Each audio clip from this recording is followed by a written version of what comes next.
नमस्कार. माझं नाव निकिता डाबरे. MSPCच्या तिची गोष्ट या सिरीजसाठी आज मी वाचणार आहे ज्याचा त्याचा परी. ही गोष्ट लिहिली आहे वसुंधरा घाणेकर यांनी. सुरू करते तर. बी रिलॅक्स्ड, डॉक्टर म्हणाले. तुम्ही अंक मोजा बरं, 1 ते 10. ॲनेस्थेशिस्ट म्हणाला. एकीकडं त्यानं सुई सरसावली होतीच. 1, 2, 3, 4. पुढचे अंक मोजावेच लागले नाहीत. अनघा संपूर्ण बेशुद्धावस्थेत गेली. मृत्यूच्या रेषेपर्यंत तिचा प्रवास सुरू झाला. भोजा करून ती परत येईल तशी व्यवस्था ॲनेस्थेशियन करत होता. पण त्यात काही बिघाड झाला का? की व्हावासा वाटतोच आहे. ते काय दिसतंय? प्रवेशद्वार, एक दालन ओलांडलं की. नाही नाही, मी तुला जाऊ देणार नाही. पौर्णिमेचा दिवस, पूर्ण प्रकाशाचा दिवस. उद्यापासून चंद्रप्रकाशाची क्षिती सुरू होईल. तुला जगायचंय, हो ना? हां, असं काही नाही, अनघा पुटपुटली. पण तू कोण आहेस? मी? मला ओळखलं नाहीस? मी अश्वत्थामा. अश्वत्थामा? आठवत नाही की माहीत नाही. मी म्हणजे साक्षात अमरत्व. मी म्हणजे सतत वाहणारी जखम. अनघा गोंधळली होती. तरी पण ती हसली खुदकन.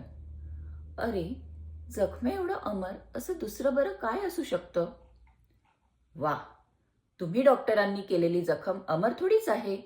ती पूर्ण बरी होईल. तसं माझं नाही. नीट बघ, कपाळावरचा मणी त्या द्वारकाधीशानं काढून घेतल्यापासून माझी जखम वाहतेय.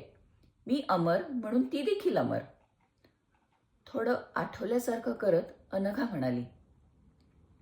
आता ओळख पटल्यासारखं वाटतंय खरं. आणि हो, मी शारीरिक जखमेचं म्हणत नाहीये. मनातली जखम, त्याबद्दल म्हणत होते मी. मनातली जखम कोणाला समजत देखील नाही, मग मलमपट्टी आणि बरं होणं दूरच. मनाची जखम सांभाळणं मला माहीतच नाही. आमच्या युगात मनाला जखम झाली की देशाप. त्यानंतर फारच पश्चाताप झाला तर उपशापाची सवलत. आणि शाप देण्याची कुवत नसेल तर सूड किंवा मग घडायचं एखादं महाभारत. मनाची जखम राहतेय कशाला? पण तुझ्या चेहऱ्यावरचं प्रसन्न स्मित पाहून वाटलं नाही तू खूप सुखी असशील. वाटलं नाही की कोणती जखम सांभाळत असशील. उलट मला वाटलं तुला आयुष्य हवंहवंसं असेल आणि अज्ञानामुळे तू मृत्यूच्या प्रवेशद्वाराकडे वाटचाल करत आहेस. म्हणून तर मागे ओढलं मी तुला. एवढंच नाही तर तुला अमरत्व देखील देता येईल मला. अमरत्व? ते कशाला?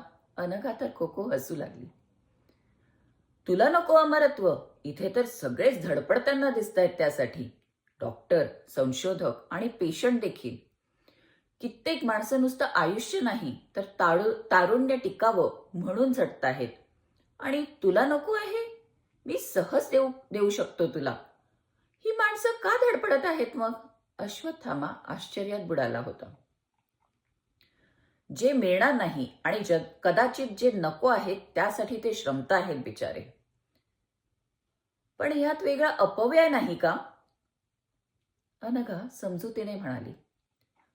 काय करावं मग त्यांनी? जन्मापासून मृत्यूपर्यंतचा लांबलचक वेळ कसा घालवावा त्यांनी? ज्याचा त्याचा परीघ असतो, त्यात ते फिरत असतात. पण तुला का नको अमरत्व? तू स्वामिनी होशील, सर्वसत्ता सम्राज्ञी होशील. मला ना त्यात सुख वाटत नाही. मला सत्ता असण्यातच सुख वाटत नाही. मग काय मिळाल्यास सुख वाटेल तुला अनघा? कोणी एकेकाळी मी ज्या सुखाची अपेक्षा केली होती त्याबद्दल सांगायला हवं तुला. त्यानं माझ्यासाठी झुरावं, माझा प्रत्येक शब्द झेलावा असं वाटायचं मला. तो म्हणजे कोण ग अनघा? माझ्या जन्माचा साथीदार, ज्याच्या जोडीनं मृत्यूपर्यंत वाटचाल करायची तो. सदानंद त्याचं नाव. एकाच वाटेवरून चालायचं म्हणजे एकमेकांच्या साथीनं, हसत खेळत असं वाटलं होतं. त्यानं माझ्यावर खूप प्रेम करावं आणि त्याचं माझ्या वाचून खूप अडावं असं वाटायचं. एकमेकांवर विसंबण म्हणजे दुबळेपणा असं समजायचा माझा नवरा. स्वतःच्या भावना नुसत्याच काबूत नव्हे तर दडवून ठेवून थंड डोक्याने व्यवहार करणं बुद्धिवादी वाटत असे त्याला. त्याच्या कोणत्याच यशात मी वाटेकरी नाही, कोणत्याच निर्णयात मला जमेस धरलं नाही. माझ्या मताची त्याला कदर नाही. तो मला त्याची सावली समजतो. सावली एवढंच गृहीत धरतो. त्याच्या मागे फिरणारी, त्याच्यामुळे अस्तित्वात असलेली. नात्याच्या विषम विभागणीत तोल कसा साधला जाणार मग? पदरात अपेक्षाभंगाचं दुःखच केवळ. मला सत्तेची हाव कधीच नव्हती रे, आणि नाही आहे. सत्तेमुळे श्रेष्ठ, कनिष्ठ असे भेदभाव होतात. मला तर हवी होती सोबत. हेच मला खरं सुख वाटतं. अपेक्षाभंगाचं दुःख रंगवते आहेस अनघा, पण या अपेक्षा नवऱ्याकडून होत्या तुझ्या. अपेक्षा दुसऱ्यांकडून करू नयेत, स्वतःकडून कराव्यात. मला असं वाटत नाही रे. मी केवळ अपेक्षा करणार नव्हते, त्याच्या अपेक्षा देखील ओळखणार होते, ऐकणार होते. मला हा खेळ हवा होता. वाटचालीत रंगत आणायची होती. आणि त्याच्या काहीच अपेक्षा नव्हत्या तुझ्याकडून? खरं सांगा अनघा. एकच अपेक्षा, काहीशी धमकीच. तो म्हणाला होता, माझ्या आईला दुखवू नकोस. केवढी मातृभक्ती, अश्वत्थामा भारावला. अरे, मातृभक्तीपेक्षा ती एक भरपाई होती आणि ऋणातून मुक्त होण्याची धडपड. त्याच्या वडिलांकडून अन्याय झाला आईवर, त्याची ती भरपाई. चाणाक्ष अश्वत्थामा चटकन उद्गारला, वा, म्हणजे ही साखळीच असेल. नवऱ्याचा अन्याय मुलाकडून वसूल करायचा. अनघा मंद हसली. आईला दुखावू नकोस एवढी चट. तुला ठाऊक आहे का रे त्या वृद्ध माणसाने सांगितलेला वर? तो म्हणाला होता, माझा नातू राजा झालेला पाहू दे. एका ओळीत सगळं मागितलं बघ त्याने. सत्ता, संपत्ती, संतती, आरोग्य, आयुष्य, सगळं काही. तशी एका ओळीतली अपेक्षा सांगितली सदानंदने. कधी माहिती आहे, साखरपुड्यानंतर देवळात गेलो होतो ना, दोघंच होतो तेव्हा. तेव्हा एक गंमत झाली. मला वाटलं होतं त्यानं माझ्याबद्दल काही विचारावं, माझ्या आर्ट स्कूलबद्दल किंवा माझ्या तरळ आवाजाबद्दल. माझे डोळे, दरवर्षी कॉलेजमध्ये त्यावर शेरो शायरी रचली गेलेली. पण तो याविषयी काहीच बोलला नाही. मीच आपलं काहीतरी विचारलं, माझं नाव बदलणार तुम्ही? सदानंद म्हणाला, आमच्या घरातल्या साच्यात अगदी सहज बसशील तू. माझ्या आईचं नाव निर्मला, अण्णांचं गजानन आणि तुझं अनघा. न कॉमन आहे बघ. नाव बघूनच आईला अंदाज होता जमणार इथेच. ते नाव कसं बदलणार मी? ज्या गोष्टीचा माझ्या व्यक्तिमत्वाशी कोणताच संबंध नव्हता, नेमकी तेवढीच भावली त्याला. मन आणि ते ओळखणं दूरच राहिलं बघ.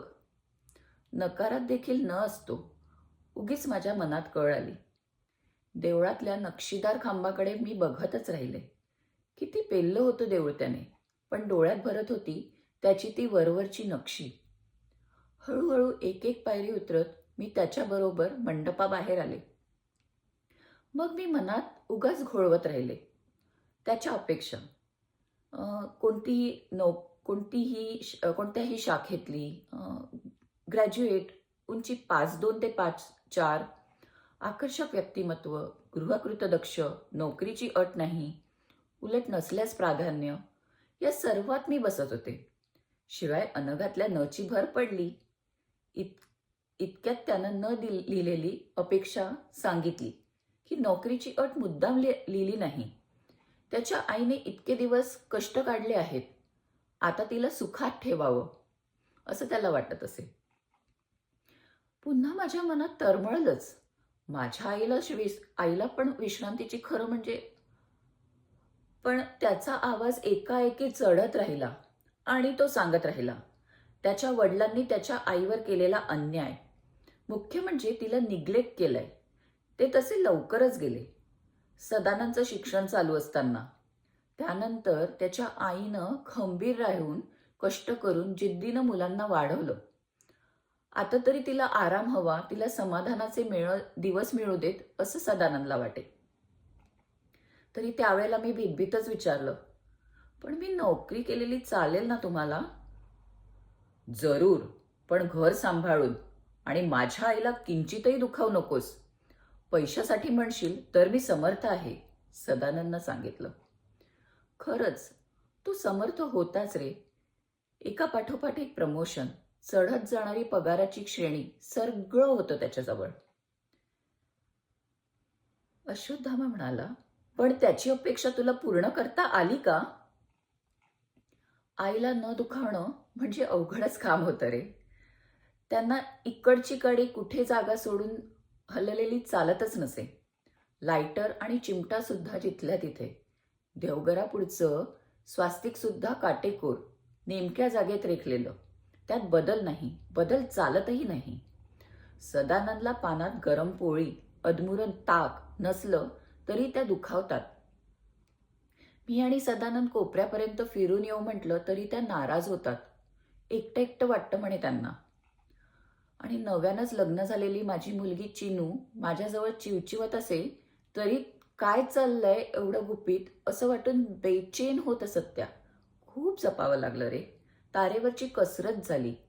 त्या एका अपेक्षेसाठी पूर्ण आयुष्य पणाला लावलं मी. त्या सुखी झाल्या असतील ना? सुखी माणसांच्या सतत शोधात असणाऱ्या अश्वत्थामाचे डोळे एकाएकी चकाकले. पण अनघाचे तिकडे लक्ष नव्हतं. नाही रे, माझ्यामुळे प्रत्यक्ष दुखावल्या गेल्या नाहीत, पण माझ्यामुळे दुःखी होत्याच त्या. म्हणजे? असं कोड्यात बोलू नकोस अनघा. अरे बघ, त्यांचा परी ज्यावर बेतला तो केंद्रबिंदू म्हणजे सदानंद. सदानंद त्यांचा आधार, त्या आधार घेणाऱ्या. मी देखील सदानंदच्या आधारावर असणार असं गृहीत धरलं त्यांनी, आणि सदानंदने देखील. म्हणजे मी त्या दोघांमध्ये तडमडले नाही का? त्यामुळे तशा त्या दुःखीच. त्या बाईवर खूप राग असेल ना तुझा? अश्वत्थामाने उत्सुकतेने विचारलं. नाही रे, त्या साध्वी माऊलीवर काय रे रागवायचं? घरापुरता परी गाखून प्रदक्षिणा घालून दमलेली सहनशील बाई. उलट मला त्यांच्या जागी कल्पनेनेच मी दिसू लागले. दिवस दिवस तोंड न दाखवणारे त्याचे वडील आणि महिनोमहिने कामाशिवाय न बोलणारा सदानंद. यात फार साम्य वाटू लागलं.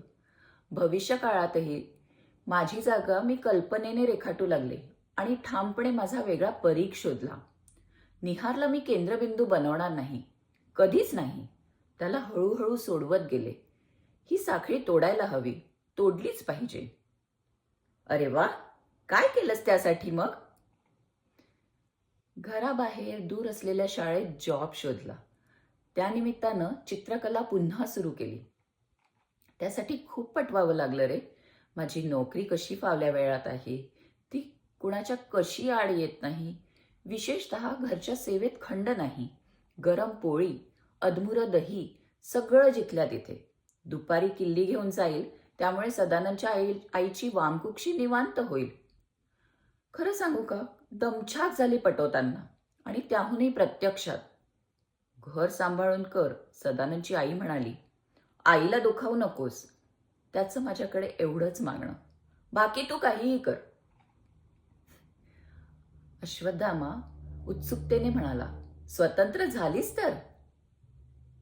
नाही रे, स्वतंत्र म्हणता येत नाही. स्वतंत्र परीघ मिळाला फक्त. स्वतंत्रता कसली रे? घरी सासूबाईंच्या मनाचा अंदाज घ्यायचा. तोंडल्याच्या काचऱ्या करू की वालाची डाळ घालून रसदार भाजी. शाळेत देसाईंना विचारायचं, 7वीचा चित्रकला घेऊ की त्या मॅटर्निटी लीव्हवर गेलेल्या बाईंचा पोर्शन पुरा करू. शिवाय मुलांच्या आणि सदानंदच्या तैनातीत कुचराई नको म्हणून होलपट झाली ती वेगळीच. मुलांना स्वावलंबी बनवताना देखील अपराधीपणा दाटून येई. एवढं करून स्वतंत्र परीघच न मिळवलास, त्यापेक्षा सासूबाईंच्या परीघातच राहिली असतीस तर काय बिघडलं असतं? अरे बाबा, त्यांना आवडत नव्हतं ते. मी आक्रमण केल्यासारखं वाटायचं. आमचे परीघ एकमेकांना थोडे छेदतच होते. त्यानं देखील त्या दुखावल्या होत्या. त्यांना दुखवायचं नाही हे तर ध्येय होतं. शिवाय त्यांच्या परिघात फिरणं त्रासदायकच होतं. त्या मला त्यांच्या बरोबरीनं त्यांच्या परिघात फिरू देणार नव्हत्याच आणि कुणामागोमाग फरफटत राहणं मला मंजूर नव्हतं. हा तर तुझा स्वभावच नडला अनघा. तर रे, निमूट स्वीकारलं की सोपंच असतं सगळं. माझ्या आईनं हेच सुनावलं मला. तिच्याकडे सगळ्यांवर रामबाण उपाय एकच, निमूट स्वीकार. अश्वत्थामा हसून म्हणाला, जागी हो, ती बघ तुझी आप्तमंडळी वाट बघताहेत. पुन्हा भेटूच बरं का, अमावस्येपर्यंत भेटेन मी तुला. शांत झोपेतून जाग यावी तशी अनघानं डोळे उघडले. छान हसली, कारण समोर निहार होता. कसं वाटतंय आई? अगदी फ्रेश. सुंदर स्वप्नातून जाग आल्यावर वाटतं ना, तसं वाटतंय निहार. आई, घरी फोन करून येतो. आजी देवघरात हात जोडून बसली आहे. तू शुद्धीवर आल्यावर कळवायचं होतं. शिवाय बाबा कसे आले नाहीत अजून? येणार म्हणत होते. यायला हवे होते आतापर्यंत. काळजी करू नकोस रे, ते मेडिक्लेमची डॉक्युमेंट शोधत असतील. आई, निहार कळवळून म्हणाला. अनघा सौम्यपणे म्हणाली, यात वावगं ते काय रे निहार? निहार फोन करून आल्यावर हरल्यासारखा म्हणाला, बाबा जुळवाजुळवच करत होते डॉक्युमेंट्सची. तुझा ना अंदाज खरा ठरला. आत्याला बोलवून घेतलाय आजीने. आत्या गरम पोळी करून वाढेल, मग जेवल्यावर तिघे येतील, होय ना निहार? हो, असंच म्हणाली आजी. निहार अचंबित झाला होता. थोड्या वेळानं तो म्हणाला, किती ओळखतेस आई सर्वांना. मला मात्र हे अपेक्षितच नव्हतं. काल रात्री अचानक ऍडमिट करायची वेळ आली तुला, तरी बाबा शांतपणे व्यवहार विसरत नाही. आजी त्यांची जेवणाची वेळ चुकवत नाही. एवढंच काय, तर गरम पोळ्यांसाठी आत्याला बोलावून घेते. आणि या सर्वांची तू आधीच कल्पना केली होतीस? सगळंच थक्क करायला लागणार आहे. सर्वांनीच भावनेच्या आहारी जाऊन चालत नाही निहार. बरं, तू ते राहू दे. पण तू आणखी कोणाची वाट बघतो आहेस का? चिनू येणार आहे का? चिनू ऑफिसमधून परस्पर येईल आई. नुकतीच जॉईन झाली आहे ना, लॉंग लिव्ह घेऊन, आणि आता एका बाळाची आई आहे ना ती. मग कोण येणार आहे रे निहार? रश्मी? आई? निहार चोरी पकडल्यासारखा गालात हसला. म्हणाला, खरंच रश्मी येणार आहे. पण हे देखील तुला माहीत? अनघा मृदूपणे म्हणाली, सर्वांनी ओळखायचं आणि तुला नाही, हे कसं होणार? असं नाही, पण इतके मित्र आणि असंख्य मैत्रिणी, त्यात रश्मी इतरांच्या तुलनेत अबोल असते. अनघा म्हणाली, डोळ्यांची भाषा आल्यावर शब्द कशाला हवेत निहार? पण आई, तुला आवडते ना ग ती? अगदी आवडते रे. तिला मी तुझ्या डोळ्यातनं बघते, त्यामुळेच ती माझी लाडकी आहे. आजच मी खास ओळख करून देणार होतो आमच्या नात्याची. आत्ताच तिला फोन करून कळवतो. इथेच ये, आत्ताच ये. आजच का तातडीने? तुला माझ्या रिपोर्ट्सची इतकी काळजी वाटतेय, हो ना? काही न बोलता निहार मान फिरवून निघून गेला. निहार उगीच, थांब सिस्टरला रिपोर्ट्स कधी मिळतील विचारून येतो जरा, असं म्हणत सटकला. तिला निहारला आलेलं दडपण जाणवलं. दडपण येण्याजोगतंच होतं. त्यानंतरचा आठवडा असाच गेला. डॉक्टरांचा अचूक ठरलेला अंदाज, मग तो असाध्य रोग किती पसरलाय, कसा पसरलाय याची चाचपणी. निहार त्या परिस्थितीचा स्वीकार करत आहे याची खात्री झाल्यावर तिनं शांतपणे जाहीर केलं, मला ना रेडिएशन, केमोथेरपी वगैरे दिव्यातून जायचं नाही. डॉक्टर सोहनींकडे जाऊ. ते म्हणतात तसं त्यातल्या त्यात वेदनारहित मृत्यू येऊ दे, एवढीच अपेक्षा. इतकी कठोर कशी होऊ शकतेस आई तू? तू आमच्यावर रागावली आहेस का? निहारला दुःख झालं. निहार बेटा, तू तरी असं म्हणू नकोस. चिनूला समजाव तू. चिनू, माझी लाडकी चिनू, किती गोड आहे रे तू, आहात रे तुम्ही दोघंही. तिचे डोळे भरून आले. आवंढा गिळत ती म्हणाली, चिनू आता बरीच रुळली आहे. रुजायला जरा वेळ लागला तिला, तरी आता मी निश्चिंत आहे बघ. आणि तुझी सखी पाहून मला खूप तृप्त वाटलं. अशा आयुष्याच्या नेमक्या टप्प्यावर मला निरोप घ्यायला संधी मिळाली आहे. किती भाग्यवान आहे रे मी निहार. मला आता अडवू नकोस. मी जीव द्यायला का निघाले होते? आपोआपच घडलं ना सारं. तुम्हाला ही गोष्ट ज्याचा त्याचा परी आवडली असेल तर नक्की पुढचा भाग वाचा. जागतिक महिला दिवसाच्या तुम्हा सर्वांना खूप खूप शुभेच्छा. धन्यवाद.